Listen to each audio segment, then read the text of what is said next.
Louis never expected his life to change in a flash, let alone a flash of light. As a photographer, he was used to manipulating light in small, calculated ways, bouncing a flash, adjusting the aperture, carefully capturing the interplay of shadow and glow. But this was something else entirely. It was a Tuesday, and the studio was a mess. Not that Louis cared. He had long abandoned the neat, minimalist aesthetic his peers admired. His space was cluttered with photography equipment, old film rolls, and half-finished prints. It smelled of chemicals and dust, but to him, it was home, a world of mess and light, nothing more, nothing less. His assistant had been late, again. That wasn't unusual. What was unusual, however, was the equipment he'd been forced to work with today. Louis was in the middle of setting up for a commercial shoot, trying to make sense of an experimental light projector that had somehow landed in his studio. Its design was absurdly sleek, too futuristic for a small-time photographer like himself. It looked like something out of a science fiction movie, all smooth, shiny surfaces and strange dials. The instructions, of course, were indecipherable, a mix of technical jargon and half-baked theories. But the moment Louis plugged it in, the whole room seemed to hum with strange energy, a deep, low vibration that made his hairs stand on end. He wasn't the kind of guy who worried about things like that. He just needed to get the shot. He was, after all, used to fixing problems on the fly. That's what made him good at his job. But as he adjusted the angle of the projector, a soft whine cut through the air, and then, zap, a bright, blinding flash shot out from the device. Louis's vision went white. He tried to shield his eyes, but it was too late. His world was suddenly consumed by light, raw and unfiltered. It was so intense he couldn't even blink away the pain. It felt like an eternity, though it must have lasted only a second. The next thing he knew, he was sprawled on the floor, groaning, trying to get his bearings. But when he opened his eyes again, everything was different. The room was still there, of course. His old photography studio, with its familiar chaos. But the light had changed. It was as if someone had cranked up the brightness dial, a neon intensity that made the shadows sharp enough to cut through the air. His apartment, a small, crummy affair in the building next door, was suddenly brighter, cleaner, more polished. And the air around him shimmered, as if he were looking through a fogged lens, but one that had just been wiped clean. Louis blinked, trying to process what was happening. His legs were shaky, his head felt heavy, but when he glanced at his reflection in the dusty window, he froze.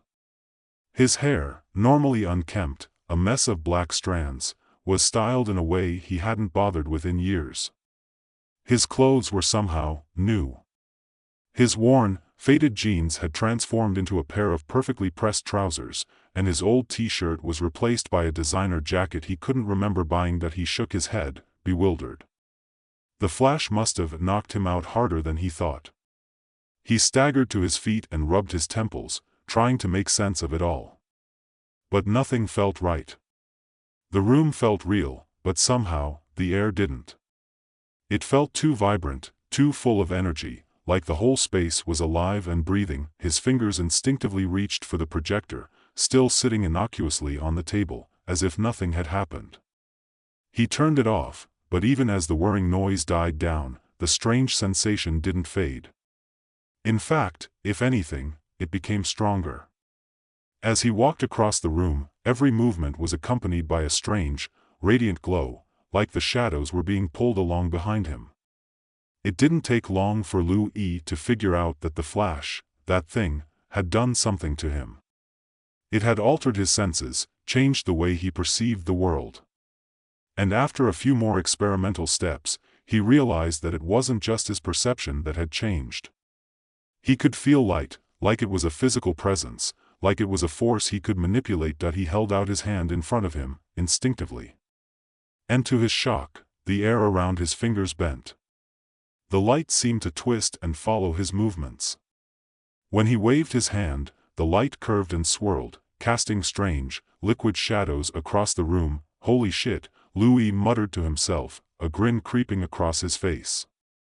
The implications of what he'd just discovered, what he was capable of, were dizzying. He knew he had to test it. This was a new frontier. He was no longer just a photographer. He was a creator of reality. He closed his eyes for a moment, focused, and imagined what his perfect world would look like. When he opened his eyes again, everything had shifted. The studio, with its dull walls and battered furniture, was now a luxurious gallery space. The floors were polished marble, and a soft, ambient light bathed everything in golden hues. Paintings lined the walls. No, not paintings, photographs, his photographs, the ones he'd always dreamed of creating but had never been able to afford the right equipment for. But now they hung, framed and pristine, in a place that looked like it belonged to someone much more important than him. A sense of power rushed through him, and he couldn't help but smile. For the first time in his life, he felt perfect. This was it. This was the life he'd always wanted. The fame, the admiration, the success. It was all his for the taking, and why not? After all, he had all the light in the world at his fingertips. The hours passed, and Louis didn't stop. He reshaped his world, turning his dingy apartment into an upscale penthouse, designing a perfect, romantic dinner date with the kind of woman he'd always fantasized about. She was everything he'd ever wanted, beautiful, attentive, kind. They spoke in whispered tones, laughed at his jokes, and the night stretched on in an endless loop of perfection. The woman, her name was May, never once questioned anything. She was just there, a constant presence in his life. As the days blurred into one another, Louis's grip on reality slipped further. He manipulated light to create flawless worlds for himself, worlds where everything was always just right. He crafted ideal moments, vacations to places he'd never visited, nights filled with laughter and love, moments of peace and contentment that existed only in his mind but felt so incredibly real. He was living in his dreams, and for the first time, he could make them happen. But, like all illusions, it wasn't long before the cracks began to show. The first crack came quietly, barely noticeable. Louis was sitting in his studio, sipping a coffee that had somehow appeared before him. He hadn't ordered it, hadn't even thought about it, yet it was there, warm and aromatic, just as he liked it. His mind was spinning with ideas. He had created this place, this life, a version of himself that was smarter, more successful, and undeniably attractive. Everything was falling into place. He had everything he wanted. But then, something shifted. Louis glanced around the room. The glow from the soft, ambient lighting that bathed everything in golden warmth flickered.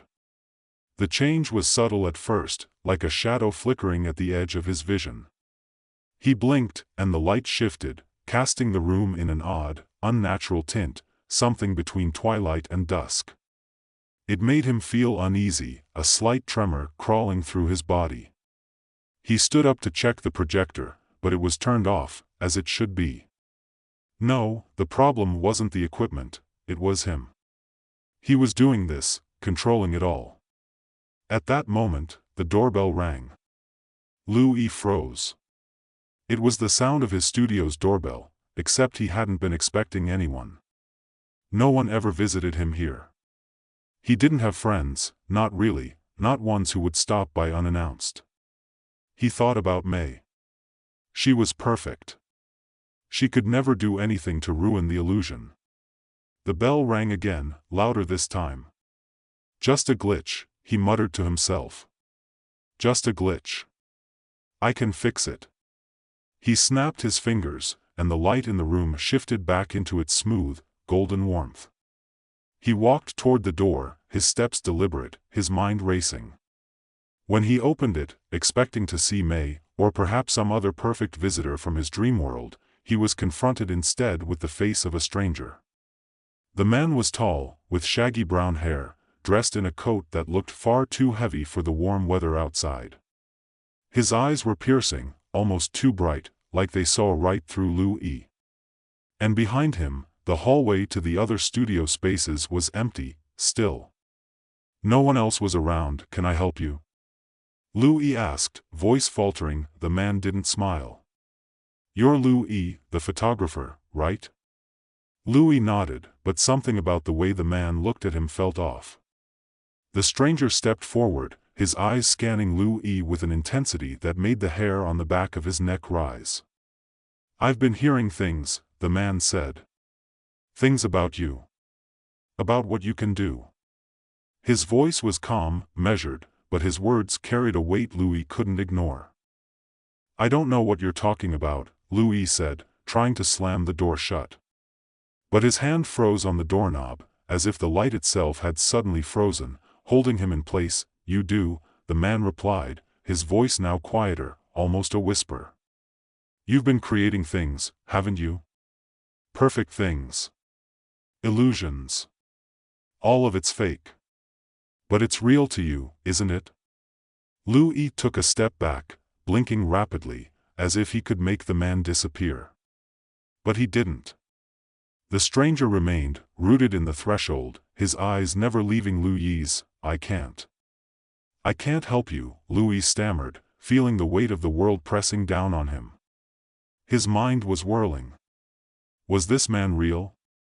Or was he another illusion, another layer in the web he had woven around himself? You can, the stranger said, his voice hardening. But the question is, do you want to? Or are you just going to keep running from the truth? The truth. The word echoed in Louis's mind. He didn't want to hear it. Not now. Not when everything he had worked so hard to create seemed to be unraveling. But the stranger didn't give him time to respond. The more you play with it, the more the line between what's real and what's not will blur. And eventually, you won't be able to tell the difference. You'll live in your illusions forever. Louis's pulse quickened, and his head began to throb. He didn't want to believe it. How could he? He had the power now. He could make anything happen. He had already created a perfect life. Why would he ever want to go back to the real world, to the ugly, imperfect existence he had before? The man's eyes seemed to pierce deeper, as if they could see into Louis's very soul. You'll forget who you really are, Louis. And in the end, you won't even care. Because the light, it's too beautiful to let go of. The door slammed shut before Louis could speak another word. He leaned against it, his breathing erratic, the words of the stranger echoing in his mind. What did he mean by all of this? And how did he know so much about Louis's powers? But the more Louis thought about it, the more something gnawed at him. He couldn't shake the feeling that the stranger was right.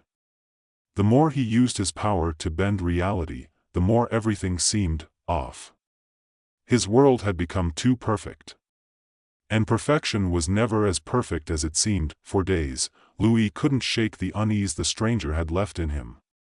He kept manipulating light, creating perfect moments, and yet it felt empty. His moments with May, his pristine, curated life, it was all slipping through his fingers. He could feel the edges of it fraying, the very light he had once commanded now playing tricks on him. Was it possible for an illusion to be too real? The world around him began to feel unreal in ways he couldn't explain. Objects, once solid, now flickered, like a bad projection on a wall. He tried to steady his hands, to focus on the light, but it was too late.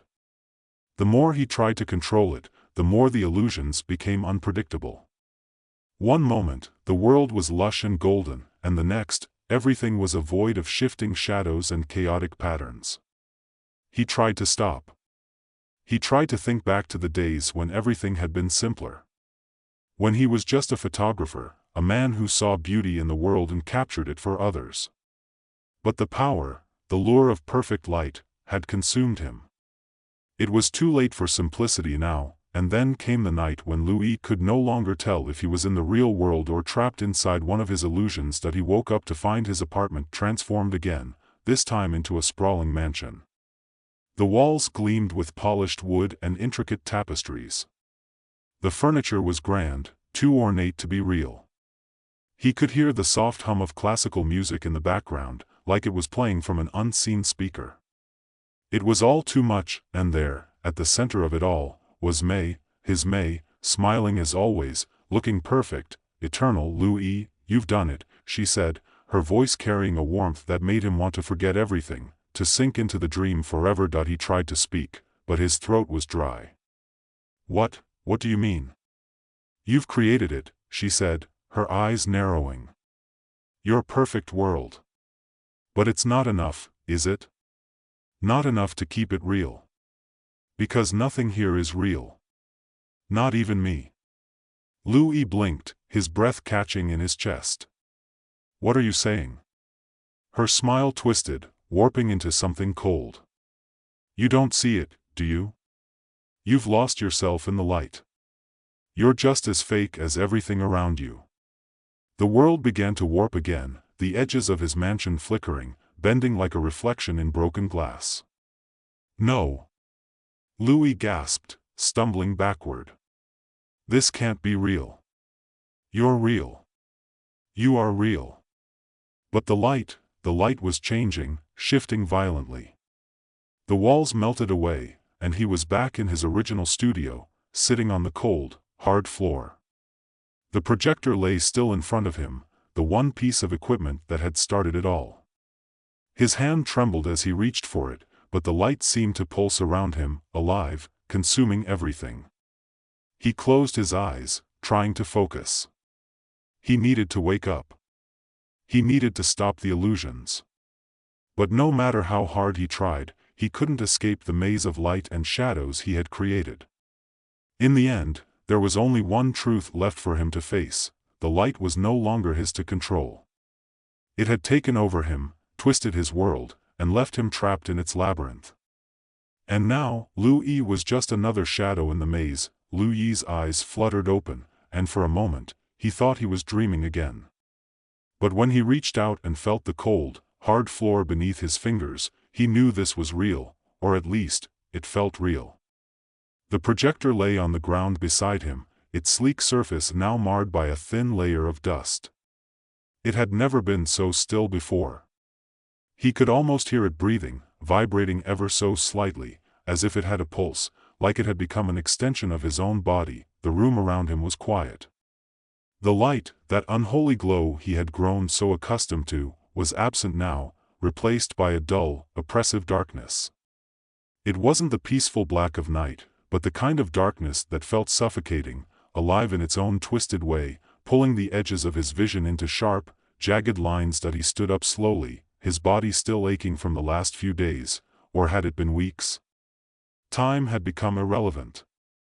All that mattered now was the light, the power it gave him, and the nightmare he had become trapped in. The more Louis thought about it, the less he understood. The stranger had been right. He had been warned, but he hadn't listened.